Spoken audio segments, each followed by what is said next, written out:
Hi and welcome back to the Angleshire Model Railways. In this December 2022 update, I also have a dilemma that I'll basically put out there to subscribers to maybe help guide me on the next steps of what I have in mind.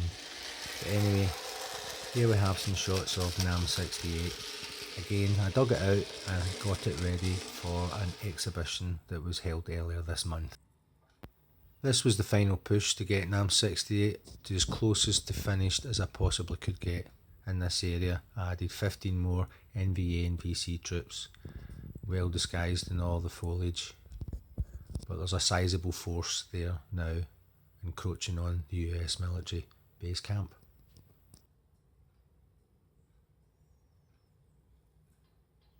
As you see on the right, that's the insides of the buildings. A lot of pieces of card to basically that I've got painted up for the back scene to help blend it into the foreground. So you can see the rest of the military camp. Some more foliage has been added since. In each video you see there's always a little bit more detail added. So this Class 8 doing a little passenger run. You can see the people in the boat there. There's only a few just now, but further on we will see more as added more detail. I wanted to get as many running shots of this layout as I possibly could because I don't know when I'll be getting it out again. So I enjoyed the last few days of running trains on it before storing it away for Christmas.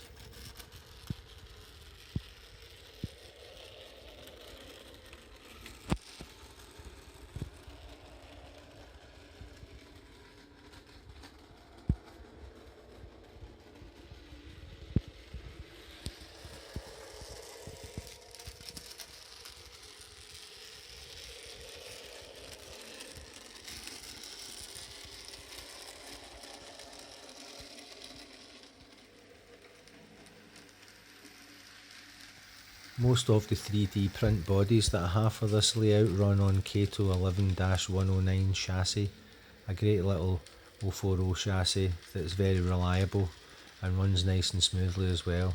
So here we can see we've got this centre cab, slightly off centre cab diesel shunter in American military colours, doing a little run round the layout.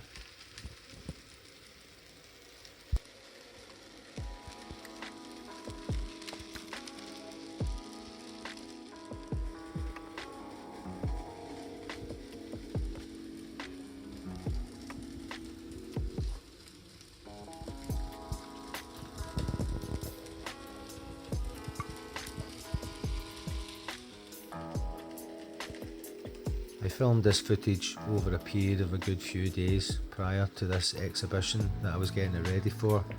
Renfrewshire Model Railway Club were holding their annual Model Railway show at the Paisley Centre in Paisley. So I was getting this layout ready to show on the 009 Society stand there.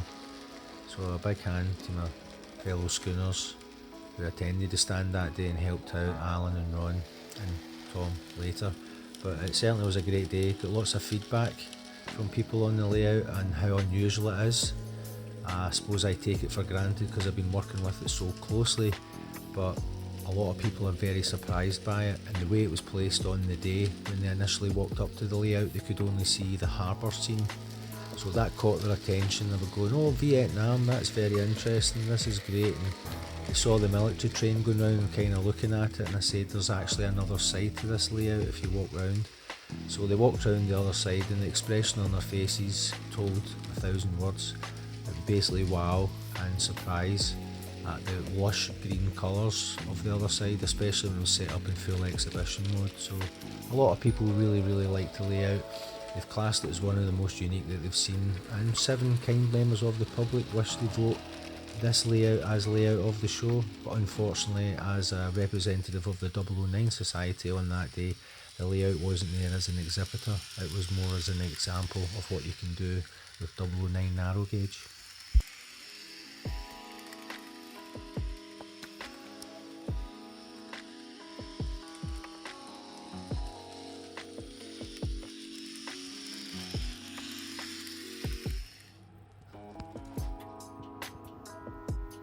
Here we can see on top of the buildings the green scatter that I've added for moss. Some of that was some fine turf from Woodland Scenics and some other little smaller granules of fine scatter as well. And the green and the mould certainly suits an area next to water. And the curbstones, the bottom of the street lights, the fence posts along the edge of the diorama layout. That little bit of extra green in those places, as you see, helps bring some more life to it. This little mini trains Grief local is just too nice not to run in this layout. Not prototypical, but it's just nice to see it moving.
Few moments later.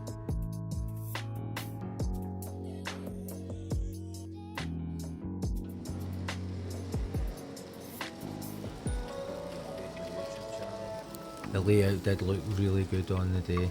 I was very happy with how it was lit up, as it were, including the LEDs I have built into the canopy above it.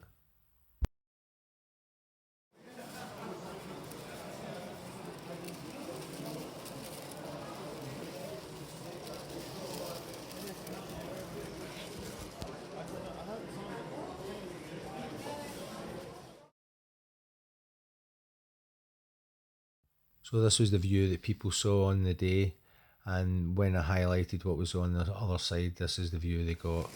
So you can see the big change in scenery and the split. With the back scene, you have no idea that there's a jungle on the other side.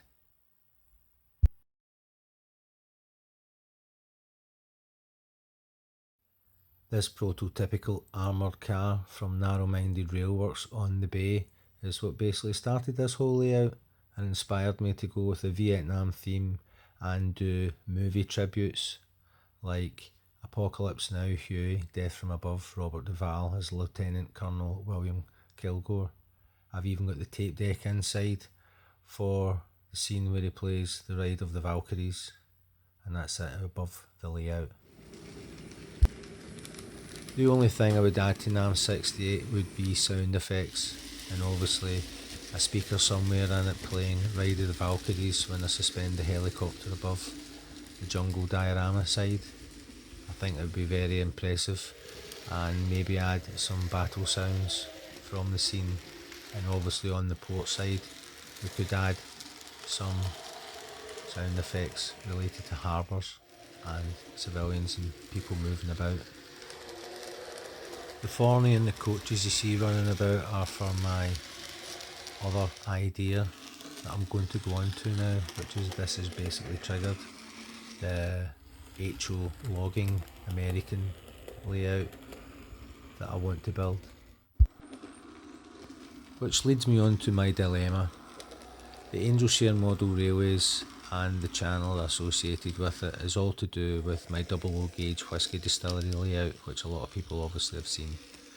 Now I'm getting to the point now, it's over 2 years old, I've got an itch to build another layout, but I can only build it in the area available where the Angelshire layout now exists.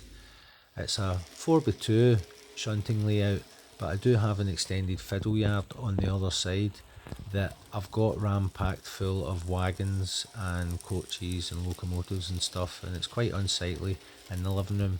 And I'm thinking the actual footprint I have available would be an ideal time for me to think about doing a second layout, which now leads me to my dilemma.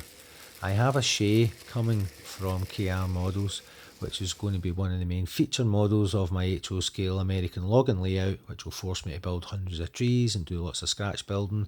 And it's something that's been done a million times before, but I have an idea for doing my own version of it, which will be slightly unique, not totally, but I have enough space to do an end-to-end logging layout where the Angel Share is, and still possibly include the Angel Share in some way, shape or form within that layout, probably as an American bourbon or something.